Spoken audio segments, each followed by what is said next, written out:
Bonjour à tous. Bon, effectivement, moi aussi, j'aurais pu faire un effort sur les couleurs, mais a priori, vous allez plutôt écouter ce que je dis. Donc, c'est pas très très grave, on pourrait presque faire cette conférence dans le noir, complet. Ce serait pas un problème. Tout d'abord, juste un petit mot sur la toute première présentation et sur la lenteur. Vous savez que le son, au même titre d'ailleurs que les odeurs, fait partie, avec donc l'ouïe et donc pardon, je suis déjà perdu, vous voyez, et l'odeur font partie des sens qui vont nous impacter de façon, je dirais, très inconsciente. Par exemple, le son des vagues est finalement très très proche du rythme de la respiration au sommeil. C'est pour ça que ces 12 cycles par minute nous relaxent énormément quand on va se coucher. Donc vous voyez qu'il y a totalement une symétrie entre la relaxation, le fait d'écouter le bruit des vagues et la respiration. Donc écouter des vagues avant de vous endormir, ça va vraiment vous aider. J'aurais pu commencer cette présentation par, je dirais, un petit test de connaissance sur les identités sonores, mais ça c'est assez classique. Si je vous fais simplement pam pam padam, vous allez tout de suite penser à. Et le deuxième mot qui pourrait caractériser cette identité sonore? Exactement. Ça c'est quelque chose qui revient toujours. Donc vous voyez un petit peu la force de ces identités sonores, ce sont quelques notes de musique, mais qui vont avoir un effet très très fort sur vous. Non, on va aller tout de suite mettre la barre un petit peu plus haute avec quelques sons. Le premier son, est-ce que vous êtes capable de le reconnaître?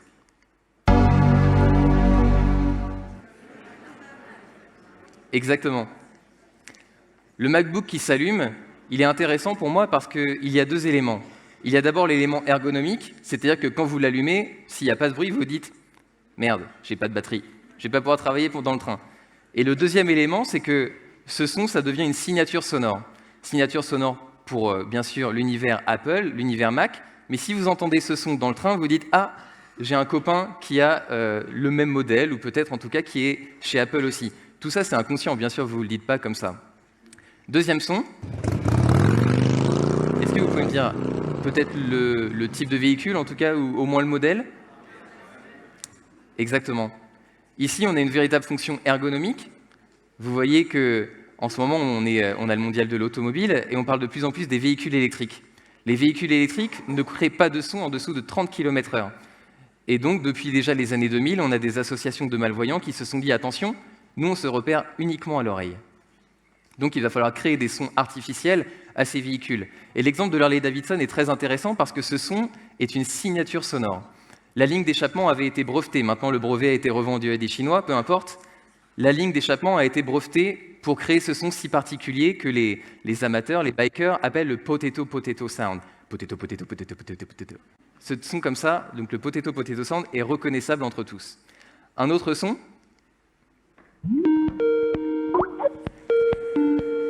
Exactement. Encore une fois, on est dans la fonction ergonomique et dans la signature sonore. Avec ces trois petits exemples, finalement, j'ai résumé ce qui me semble être pour moi un bon design sonore. C'est la voix des produits, c'est la voix des services, mais également des espaces. Et là, je vais faire le lien tout de suite avec l'univers du tourisme en parlant de notion d'espace. Il y aura quelques exemples tout à l'heure. Avec quelques autres exemples que je vais vous montrer tout à l'heure, vous allez voir trois grandes catégories qui, pour moi, sont rassemblées dans un bon design sonore. La dimension ergonomique, vous l'avez vu avec ce son qui vous transmet de l'information.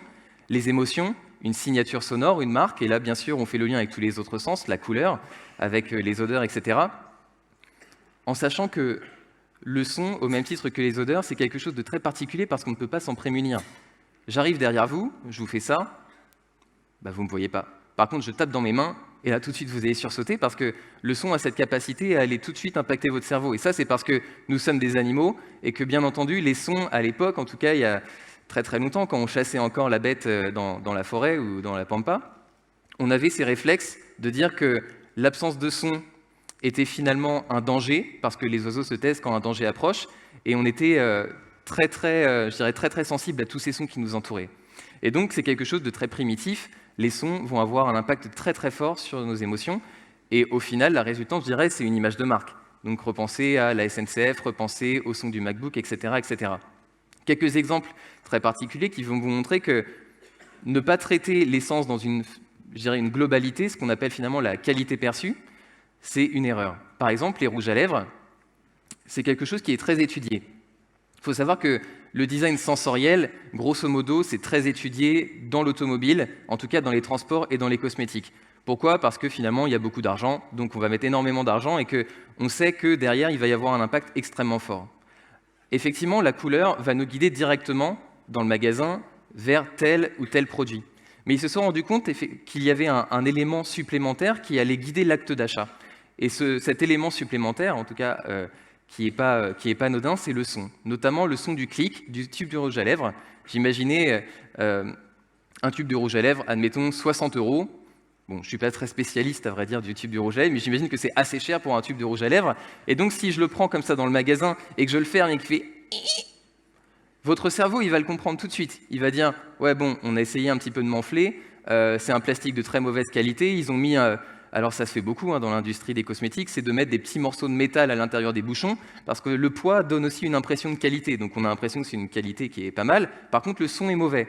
Et ce son va directement vous renseigner sur la qualité, en tout cas, que vous imaginez. Et donc, ils se rendent compte que, en modifiant le plastique, sa qualité, sa densité et peut-être même le diamètre, on va modifier le son et on va finalement guider l'acte d'achat. Et il y a énormément d'exemples. Je pourrais parler du déodorant. Un déodorant qui aurait comme punchline une brise légère sur vos aisselles le matin, qui fait pshhh, exactement le même son que vous avez dans vos toilettes après le moment le plus long, on va dire, ça colle pas du tout. Et c'est pour ça que la petite buse qui projette le déodorant, elle est étudiée pour créer tel ou tel son. Au même titre que, par exemple, le yaourt que vous ouvrez, s'il n'y a pas de son, c'est que c'était mal collé, et donc vous allez trouver même un petit goût bizarre parce que il a dû prendre l'air, il y a eu un problème qui s'est passé. Dans l'automobile, j'ai parlé pas mal de transport parce que c'est finalement quasiment 70-80% de mon activité, mais dans l'automobile, la notion d'expérience est quelque chose qui devient l'argument majeur de vente. Et vous voyez que cet exemple-là de la berline, il est assez connu, il est même assez ancien, c'est de dire qu'une berline, quand on ferme la porte, ça doit faire un son assez mat. Et ce qui est intéressant ici, c'est que peut-être dans d'autres domaines du sensoriel, on peut avoir une forme d'universalité. Ici, on est complètement soumis à des paramètres culturels. Le son de la porte qui claque, en Chine, il n'est pas pareil qu'en France. C'est pour ça que PSA, qui s'attaque au marché chinois, a dû retravailler les joints de ses portes pour faire un son différent. Et c'est pour ça aussi que sur les aspirateurs, dans une autre catégorie, en France, on va préférer des aspirateurs assez silencieux. Donc sur la fiche de technique, on va afficher le nombre de décibels.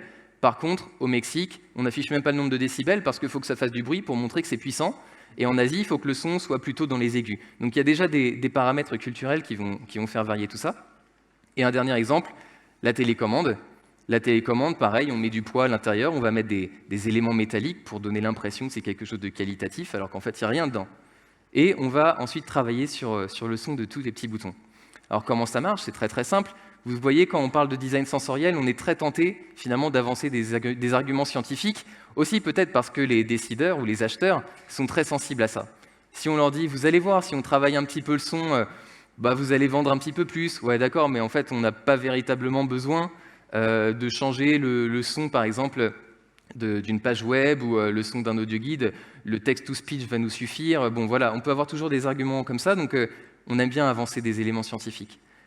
Les Pringles que vous avez en fond, c'est pas anodin parce que en 2003, je crois, il y a eu une expérience très intéressante qui a été menée sur les chips. On s'est rendu compte que mâcher des chips allait créer un son, forcément, avec la mastication, et que ce son allait nous donner une information complètement inconsciente sur le goût. L'expérience était simple. On mettait sur une table une dizaine de chips, des Pringles précisément, parce que vous voyez, ils ont toutes la même forme, et donc à peu près le même, et en plus le même goût. Ce qu'on a fait, c'est qu'on a dit à aux personnes, quelle est la meilleure, en termes de goût uniquement. Par contre, cette personne, elle avait un micro devant la bouche et un casque sur les oreilles, et on ne lui disait pas, mais on retransmettait en direct, à un niveau assez faible, mais en direct le son de sa propre mastication dans ses oreilles. Bon, ça ne devait pas être très agréable. Mais dans une autre salle, l'expérimentateur, qui lui était isolé, ajoutait des fréquences aiguës de plus en plus à chaque Pringles.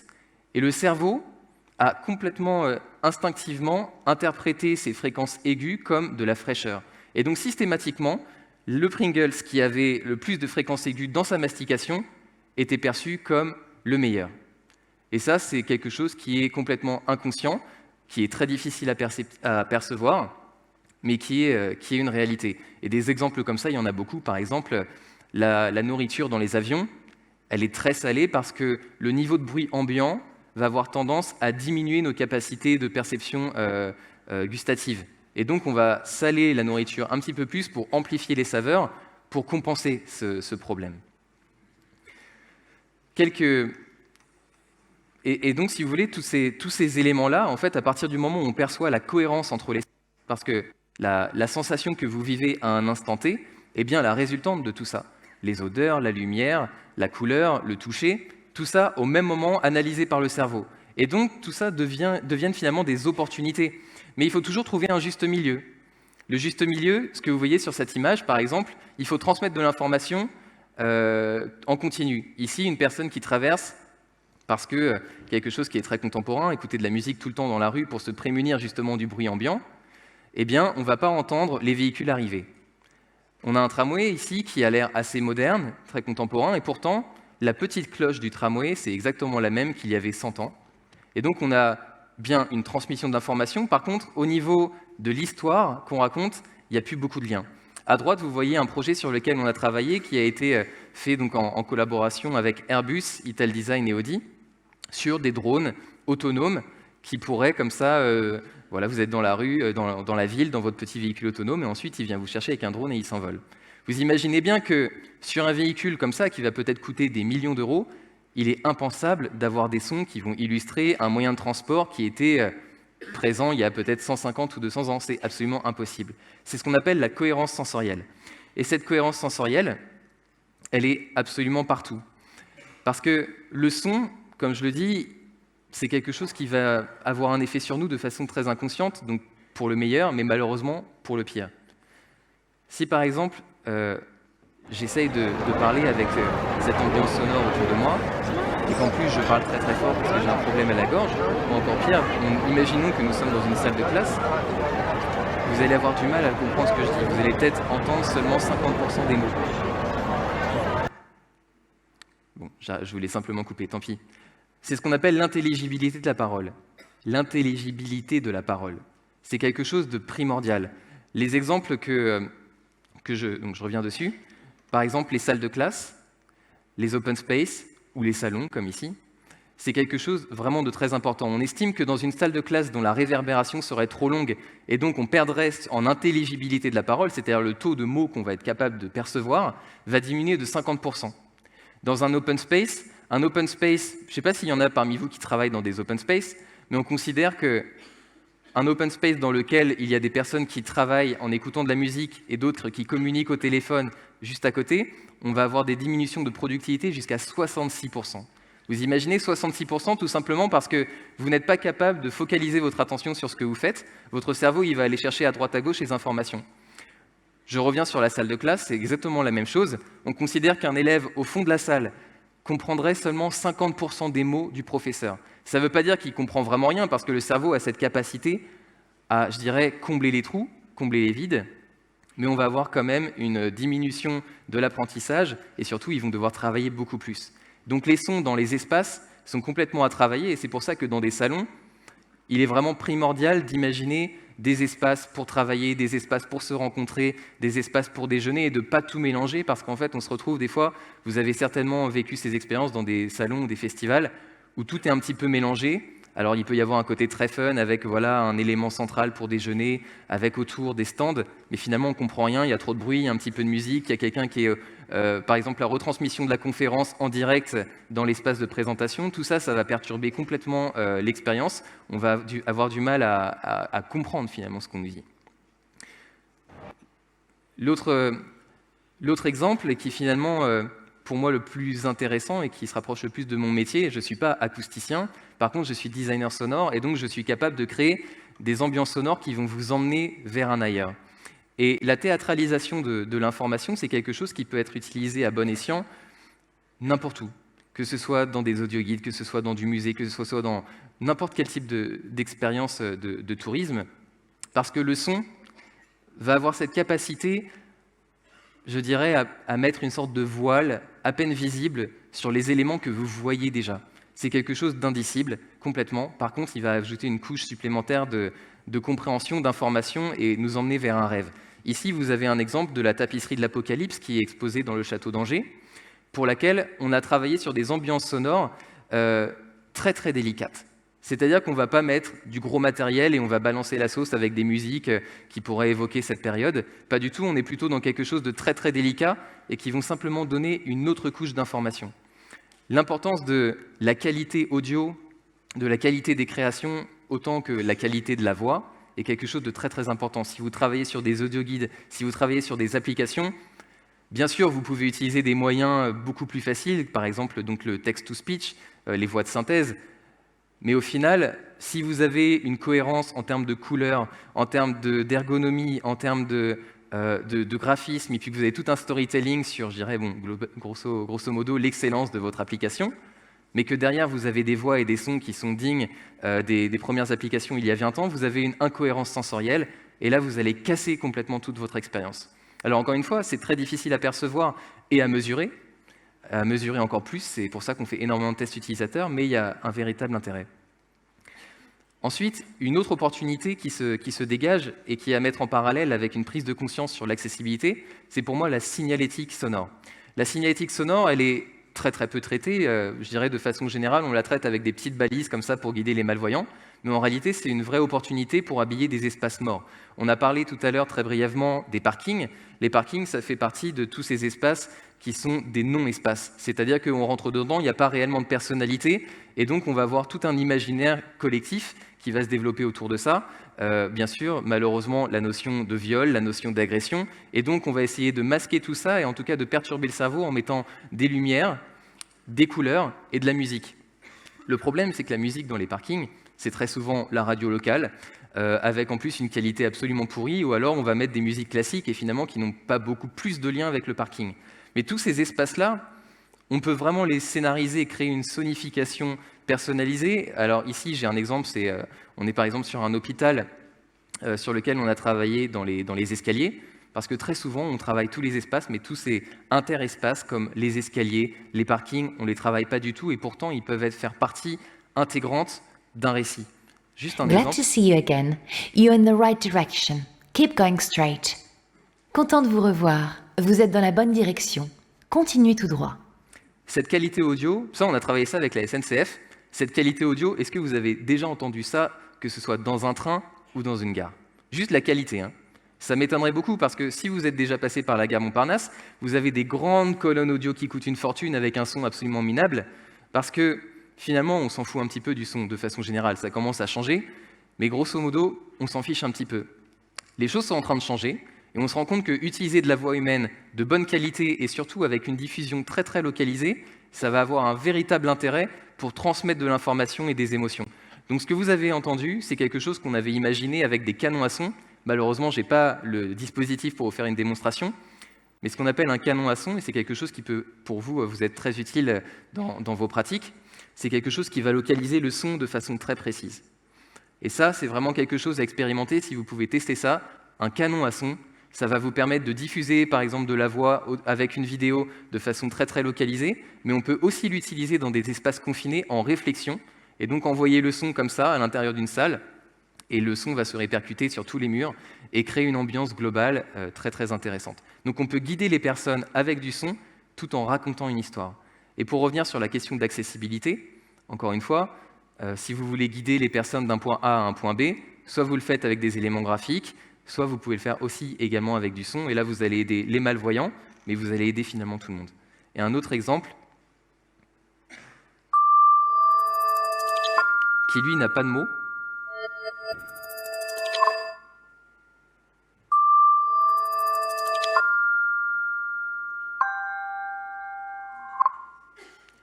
c'est quelque chose qui a été réalisé pour un musée, où finalement on a travaillé avec différents instruments qui étaient sur place dans le musée et qu'on a réutilisé pour créer une signalétique sonore.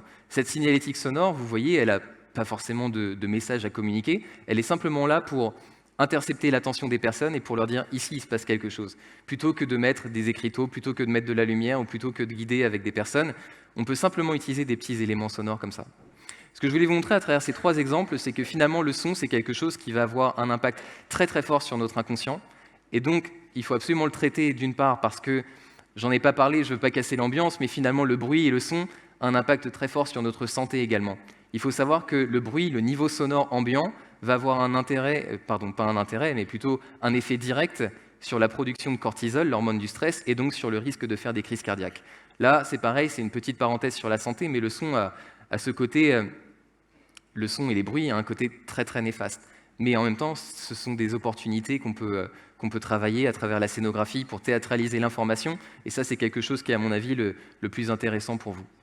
Donc retenez ça, le son, c'est quelque chose qui va avoir un intérêt très très large, dans des domaines très très variés, et surtout un impact inconscient très très fort.